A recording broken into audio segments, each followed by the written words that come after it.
il découvrit une petite fille abandonnée dans une poubelle. Ses cris étaient perçants, son visage marqué par la terreur. L'homme la porta rapidement chez lui et composa le numéro d'urgence. Mais lorsque l'appel fut connecté, il balbutia, incapable de parler. 20 ans derrière les barreaux l'avaient rendu incapable d'affronter les questions de la police. Mais personne n'aurait pu prévoir que son existence morne serait illuminée par l'arrivée de la petite fille. Emprisonné à 18 ans, il a été libéré à 44 ans. Il avait gaspillé la fleur de l'âge derrière les barreaux. À sa libération, il se sentait inévitablement déplacé dans le monde. Il n'avait ni amis, ni aspiration dans la vie, bien qu'il s'efforçât chaque jour de travailler avec diligence. Il se sentait toujours comme un cadavre ambulant. Il se rendit dans un cybercafé pour rechercher des informations sur ses parents, mais découvrit avec une profonde tristesse qu'ils étaient décédés depuis de nombreuses années. Un sentiment écrasant de solitude l'envahit soudainement. À ce moment-là, il ne comprenait même plus le sens de l'existence. Il erra dans un parc d'attractions. Les manèges à sensations fortes lui offrirent un répit temporaire. Mais la dernière fois qu'il était venu, ses parents étaient à ses côtés. Maintenant, tout était pareil. Mais il était complètement seul. La solitude et le chagrin envahirent à nouveau son cœur. Il s'était résigné à cette existence qui semblait devoir durer indéfiniment.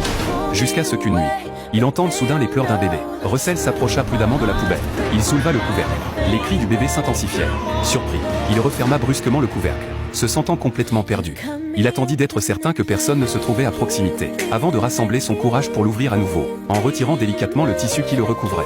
Il découvrit un nourrisson semblable à une poupée de porcelaine. Sans hésiter, Russell prit le nourrisson dans ses bras, jetant des regards nerveux autour de lui. Ce n'est qu'après s'être assuré que la voie était libre qu'il emmena le bébé au restaurant où il travaillait. Il était le seul employé de nuit. Après une brève hésitation, il décida d'appeler la police. Mais la pièce où se trouvait le téléphone était fermée à clé. Il interpréta cela comme un signe du destin. Il prit son sac pour emmener le nourrisson, et remarqua soudain une note à l'intérieur. Elle portait le nom du bébé.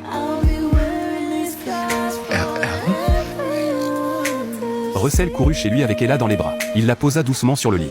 Mais pour une raison inconnue, elle pleurait sans cesse. Russell n'avait ni l'expérience ni les méthodes pour apaiser les bébés. Soudain, il eut une idée géniale. Il offrit ses clés à Ella comme jouet. Ella joua avec curiosité et s'endormit rapidement. Russell poussa un soupir de soulagement. La raison lui dictait de la remettre à la police. Mais dès qu'il composa le numéro, il raccrocha précipitamment. Russell se sentait terriblement seul. Il avait l'impression qu'Ella était un petit ange envoyé par le ciel pour le sauver, à moins d'y être absolument obligé. Il ne voulait vraiment pas se séparer d'Ella. Mais alors que Russell était profondément endormi, plusieurs policiers arrivèrent soudainement à sa porte. Plus tôt, Russell avait composé le numéro d'urgence, mais avait raccroché immédiatement, ce qui les avait amenés à croire à tort qu'il était en danger. Russell expliqua précipitamment qu'il avait composé le mauvais numéro.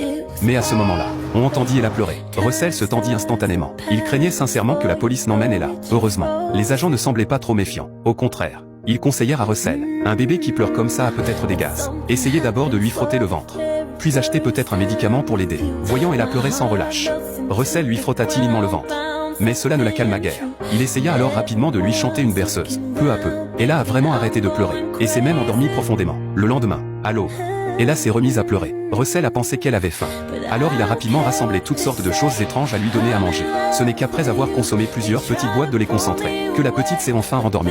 Mais Russell savait que ce n'était pas une solution à long terme. Il s'est rapidement rendu au supermarché pour acheter des médicaments contre les coliques, et divers articles essentiels pour bébé. Inexpérimenté, il trouva même le courage de demander de l'aide à une inconnue.